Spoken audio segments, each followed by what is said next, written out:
Hallo und willkommen, mein Name ist Frank Schulenburg, ich bin 2008 nach Kalifornien ausgewandert und ich mache Fotos für Wikipedia. Und ich befinde mich heute hier in China Camp Village, einem ehemaligen Fischerdorf, chinesischer Einwanderer, 1860 gegründet.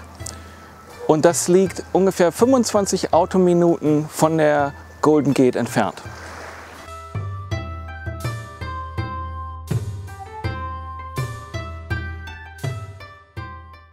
Heute geht es um das Thema optimale Bildschärfe und das war eins der Themen, das mich ungeheuer umgetrieben hat, ganz am Anfang, als ich begonnen habe, Fotos für die Wikipedia aufzunehmen.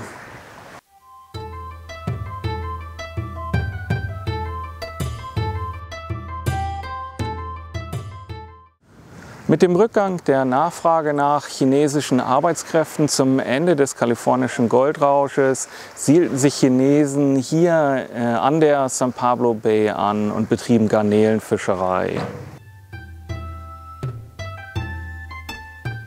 Und als das große Erdbeben 1906 die Stadt San Francisco fast vollständig zerstörte, kamen viele Chinesen aus Chinatown hierher an die Bucht von San Pablo, in dieses Dorf, sodass zeitweilig hier mehr als 10.000 Menschen lebten.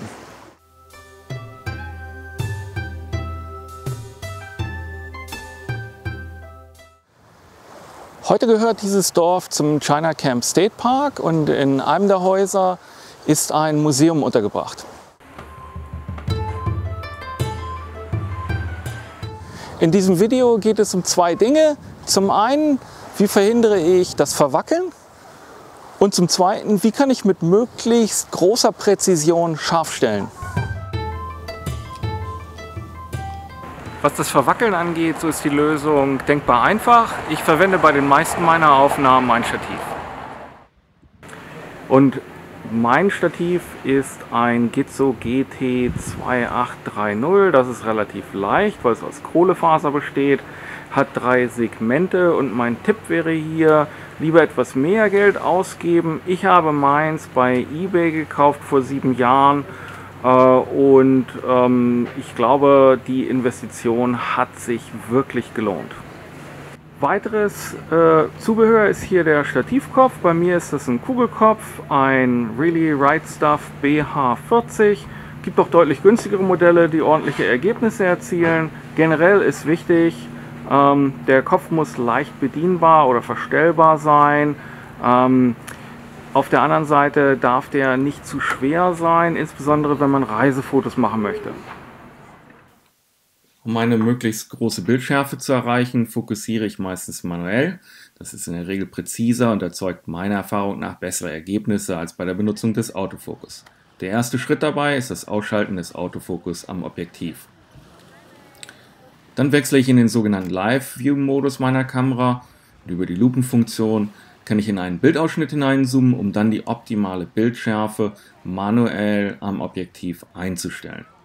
Wie ihr gleich sehen könnt, arbeite ich außerdem mit einem Timer von 2 Sekunden, damit ich vor dem Auslösen meine Hände von der Kamera nehmen kann. Zusätzlich schalte ich häufig die Spiegelverriegelung ein, weil auch der Spiegel eine Erschütterung auslösen kann, die die Bildschärfe negativ beeinflusst.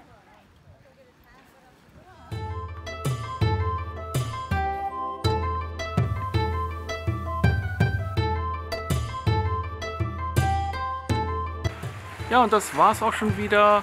Ich verabschiede mich aus China Camp State Park hier in Kalifornien. Wenn ihr mehr wissen wollt zur Wikipedia, dann schaut auch noch bei Elja und Achim rein in deren Kanal Unboxing Wikipedia. Tschüss!